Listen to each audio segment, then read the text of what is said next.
to dribble out the clock, and the Furman Paladins have handed Louisville its first ever November loss in the KFC Yelp Center. Bob Ritchie and Furman win it 80-72. Louisville's first home loss since November of 1972 in November. Obviously, that was embarrassing for us as a staff and as a program, not to take anything away from a really good Furman team, but we don't lose games around here, in particular in November and at home. I mean, it's a terrible feeling. I mean, anytime you lose, it's always going to be a bad feeling. Losing the game that you're supposed to win and win by a lot, probably hurts even more.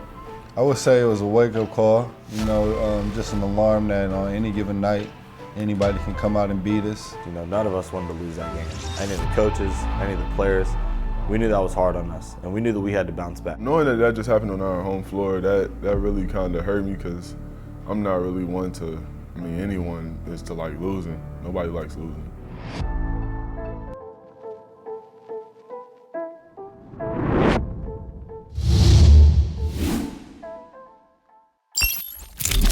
The game the other day comes down to us not being able to do the little things that we work on right every day. Guard the ball, block out, be in the gap, execute the scout report. That's why we lost the other day. I'm not gonna be a part of that again. I'm only gonna put 5 guys on the floor to do their job, to do those handful of things 5,000 times well. I knew that our guys needed to understand and appreciate the significance and the importance of really getting everything that we could out of practice. And I wanted to absolutely have the best practice of the year in preparation for a really, really good Navy team.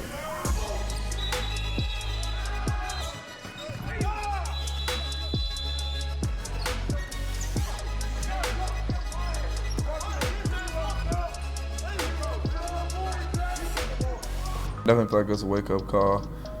We knew going into practice we needed to have one of our best practices of the year. I felt we did that heading into the Navy game. We need to be mature about the last game, learn from it, grow from it, accept the criticism and the coaching. And we knew we had to bounce back, so I think that practice, just bringing that sense of urgency and having that energy at practice was huge for us. I'm not like threatening you, I'm just telling you what the standard is. I can't watch Navy, I can't watch Furman have f***ing big guys that take pride in those things. And you got Louisville across your f***ing chest, but you don't take pride in it. That shit stops today. That shit stops today. Everything we do is going to have to start in practice, and I believe that the drills that they began to put us through, after our struggles and finding out kind of where we needed to be a lot better, I believe it showed itself. I think the toughness was definitely the most important thing for all of us. Being able to go in there and compete, knowing that this ball can bounce off anywhere, and we don't really care how you get it, you just got to come up with the rebound. So I think the toughness, mental and physical toughness, was the most important thing in that drill. It definitely got us ready, got me personally ready, because I needed it. That was one of the wake-up calls I would use in high school. My coach would use in high school, the rebounding drill, and it definitely woke me up a lot more, woke up the whole team a lot more. We want to be the bullies. We don't want to get bullied. We want to be the bullies, and that started in practice on Monday. It bled over to practice on Tuesday. Mississippi State is going to try to beat you. They're going to try to punk you. They're going to try to punk you in the glass, and who are you going to be when that happens? We had a players-only meeting to kind of discuss some things and get some things off our chest or whatever we felt like we needed to say. But I think just our mental focus and where our intent was the most important thing. Us just having that meeting just amongst us without the coaching and the rest of the staff, I believe it did a lot for us. Everybody just got a chance to speak their mind, let out how they truly feel, and I believe that we got some really good messages across. To have them, organize and run a players-only meeting totally unsolicited by me says a lot about their character and their investment. Guys just saying what we felt like we need to do better, individually and also as a team. And the type of practices we need to have every day, that this program demands in order to win at the level we want to. At the end of the day, we went down there to win 2 games. We wanted to win that championship and bring that trophy back to Louisville. That was very important for us, and that was a huge goal for us. It started with Malik's press conference before we went down. Before I even did my press conference, he had already mentioned it being a business trip. Again, an older guy who's done it before. It is a business trip, and we want to enjoy it as much as possible.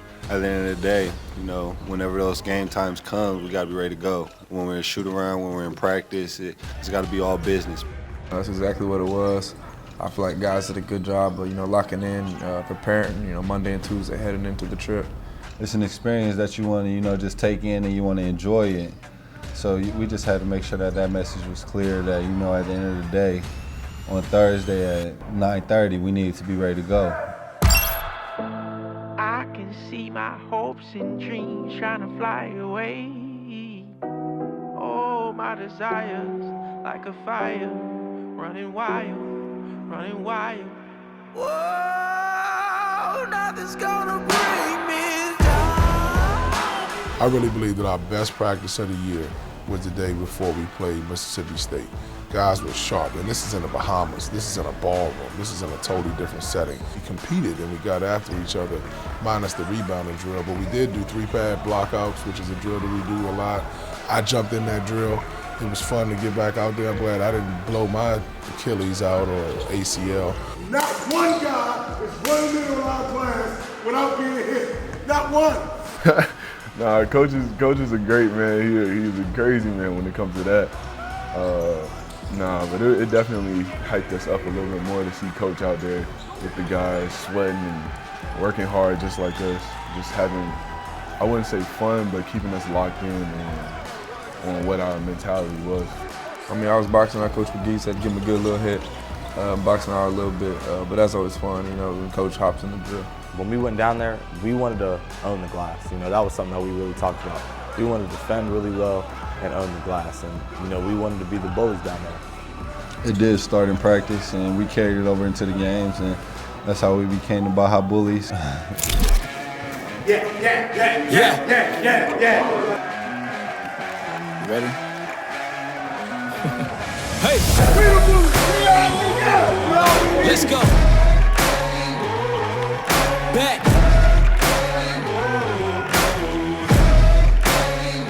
Yo, once again I'm back around. Real shit back in style. Haters reconcile. I'm so black and proud. First class tickets now. Feet all in the aisle. Everybody looking down. Everybody get red when you drown, huh? Look at me, up. I'm putting it down, you picking it up. Checking the models, they want us to go to college just so we can be stuck. Go to school to make a living, or teach yourself to make a fortune. Common sense, welcome to the apocalypse. I'm one of the horsemen. It was great. Emotions were high, and it just felt really good to accomplish something as a team because, we did it together. That needs to be our identity, and that needs to travel wherever we go. Practice, Yum Center, road games, doesn't matter where we go. That should be our identity, and I think that's the Baja Bully. I think that's where it starts, and I think that's got to continue. Said it all weekend, Baja Bullies, but we want to bring that energy back to the States for sure. Just the tone, the energy, and the vibe that the team had, and if we can carry that out all the way throughout the rest of the year, then it's going to be a struggle for any team to deal with on any given nights. We all just rather be bullies. Just keep going, bullying the glass, everybody on the glass, anybody, like coaches, as coaches say, we want all the smoke. That's who we need to be. That's our identity. That's what Louisville basketball is all about. We guard, we contest, we keep you out of the lane, and we block out. If we're about those things every single day, then we can beat anybody, and we can be as good as we want to be. Defense wins games. Like, we actually play defense, and we won those games in good fashion. So we just got to know that that's going to be the standard, and we have to do that to reach our potential. I think we built some confidence from that. Being able to go down there and beat two good teams like that and win a championship, that brings a lot of confidence. Now, the challenge is, can we continue to be that group every day? Was that just a fluke? Or are we going to be that team that really values defending and rebounding and keeping the ball out of the paint and contesting every shot and being nasty on the defensive end every day? If we decide to be that team every day, like I said, there's nothing that we can't do. So I'm excited to get Coach Mack back. I know he's excited to get back, and I know that he'll only echo that same message.